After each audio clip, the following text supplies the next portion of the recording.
Look at where you are right now. A chair, a room, a building, with locks on the doors. If someone broke into your house tonight, you'd call the police. They'd arrest him.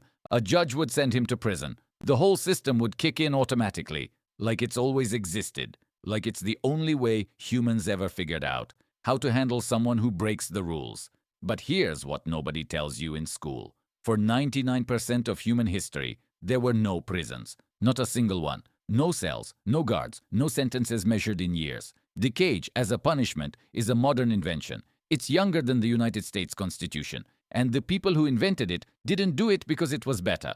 They did it because they ran out of other ideas. So what did they actually do before that? The answer is stranger, darker, and more revealing than anything you'd expect. Because when you strip away courtrooms and correctional facilities and parole boards, what you're left with is raw human instinct. And human instinct, it turns out, is brutal in ways that make a prison cell look almost gentle. We're going back roughly 10,000 years to the first permanent human settlements, small clusters of people, a few dozen to a few hundred, living in close quarters, farming the same land, sleeping within earshot of each other.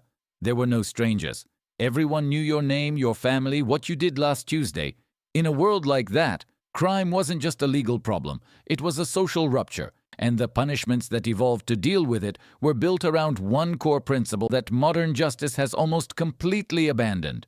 The punishment had to be felt, publicly, by everyone watching, not hidden behind a wall somewhere outside of town, not removed from view so polite society didn't have to think about it. Right there, in the center of the village, in front of the people whose opinion you had to live with for the rest of your life. That changes everything about how punishment worked.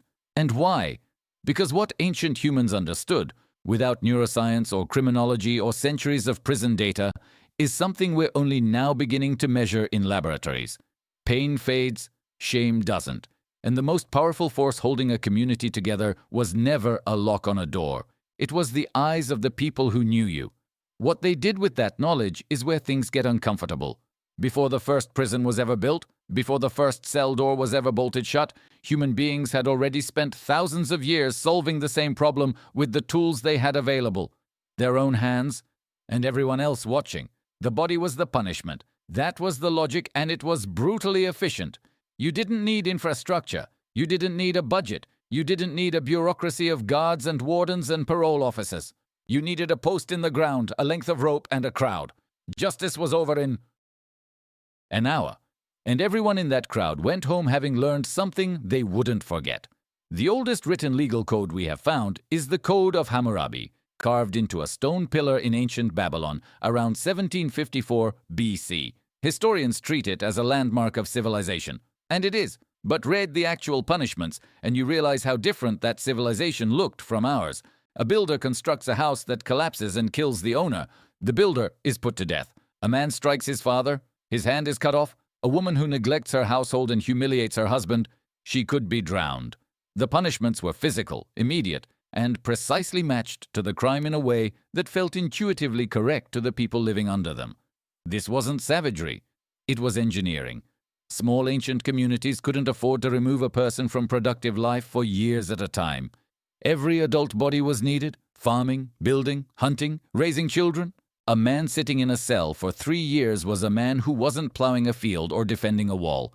The community would starve before his sentence ended. So punishment had to be fast. It had to cost nothing to maintain. And it had to be visible enough that nobody in that village needed to be punished twice for the same thing. Flogging, branding, mutilation, stocks. Public humiliation in forms so specific they mapped directly onto the offense. A thief lost the hand that stole. A false witness had his tongue cut out. The punishment didn't just penalize the individual, it sent a message written directly onto the human body in a language everyone in the village could read without being taught to read.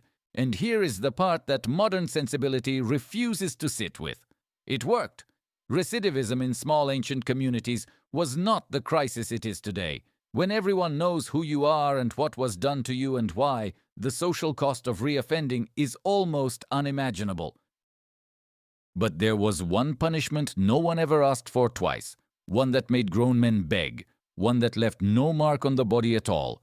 And it was worse than any of this. They could take your hand. They could brand your face. They could flog you in the center of the village until you couldn't stand. And as brutal as all of that was, there was something every person in that community feared more deeply than any of it. Something that required no blade, no fire, no rope. Just a decision, made collectively, in silence. You no longer exist to us. Exile, ostracism, social death. The names changed across cultures and centuries, but the mechanism was identical everywhere humans organized themselves into groups. The community simply turned away. Your neighbors stopped speaking to you. Your family acted as though you weren't there. The people who had known you your entire life looked directly through you as if you were air. And in a world without grocery stores, without hospitals, without strangers willing to help someone they didn't know, that look was a death sentence delivered slowly. The ancient Athenians turned this into a formal institution. Once a year, citizens gathered in the agora and scratched a name onto a piece of broken pottery. The Greek word for that pottery shard was ostrakon. If 6,000 people scratched your name, you had 10 days to leave the city. No trial, no charges, no appeal, no requirement that you had done anything illegal at all. The community had simply decided it was better without you, and you were gone for 10 years. This is where it gets personal, because what those ancient Athenians were formalizing, what every tribal culture on Earth independently developed as its most severe punishment, wasn't a social invention.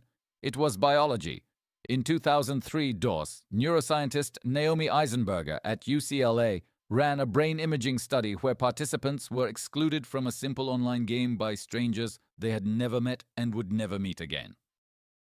The pain they reported was not metaphorical. The scan showed activation in the dorsal anterior cingulate cortex, the same region that lights up when you experience physical pain. Being left out by strangers in a laboratory for 10 minutes in a game that meant nothing produced measurable neurological pain. Your ancestors weren't being dramatic when they said exile felt like dying. Their brains were telling them the truth. In a world where being cast out of your group meant no food, no shelter, no protection from predators, social rejection and physical death were separated by days at most. Your nervous system never updated that equation. It still hasn't. This is why public humiliation destroys people in ways that physical punishment often doesn't. This is why being cancelled, ghosted, or rejected by a group you belong to can feel unsurvivable in a way that makes no logical sense by modern standards. Your brain is not overreacting. Your brain is running a 10,000-year-old calculation that says the same thing it always said. Alone means dead. Ancient communities didn't need neuroscience to know this. They felt it themselves. So they weaponized it. And they used it as the ultimate threat. The punishment kept in reserve for the offenses so serious that pain alone wasn't enough. But then something changed. Cities grew, populations exploded, strangers multiplied, until the look that once meant everything meant nothing at all. And when exile stopped working, someone came up with a new idea. They built a box, put the person inside it, and called it progress. The first modern prison in America opened in Philadelphia in 1790. It was called the Walnut Street Jail, and the people who designed it genuinely believed they were doing something humane. They were Quakers, reformers, men who looked at public flogging and branding and said, there has to be a better way. They believed that if you took a human being, removed them from the corrupting influence of society, and gave them silence and solitude and time to reflect, something inside them would repair itself. The cell wasn't a cage. It was, in their minds, a monastery. They were wrong in ways that took us 2 centuries to fully measure.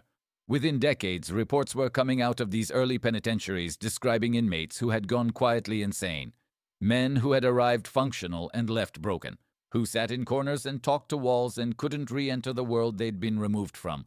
We now know that complete social isolation produces psychosis in healthy adults within weeks.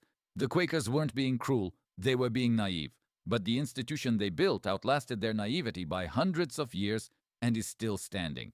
Here is what the numbers look like today. The United States spends an average of $40,000 per prisoner per year. Some states spend over $60,000.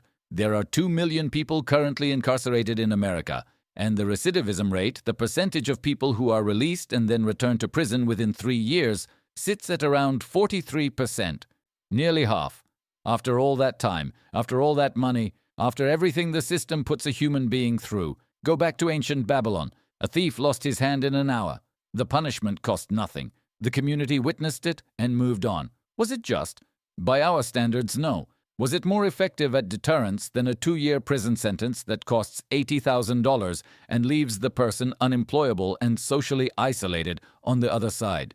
That is a question modern criminology is still not comfortable asking out loud. Because here is the thing, nobody in this conversation wants to say directly. Prison was never primarily designed to fix people. It was designed to store them. Out of sight, out of the social body, managed and contained so that the rest of society didn't have to think about them. We took the ancient logic of exile and we built walls around it. We made it look like a system. We gave it paperwork and uniforms and release dates, and we told ourselves it was justice. But the oldest part of your brain knows what it actually is. It's the same punishment it always was. The community turning its back. The group deciding you no longer belong. We just stopped making people watch. And somewhere between the flogging post and the $40,000 cell, between the Ostrakon vote and the parole hearing, between the village circle and the courtroom, something was lost that no one quite knows how to name. The sense that punishment was something a community did together, out in the open, and then lived with the consequences of. Now we outsource it. We sign the paperwork, build the facility, hire the guards, and we never have to look at what we decided. Your ancestors looked. Every time. That was the point. It was,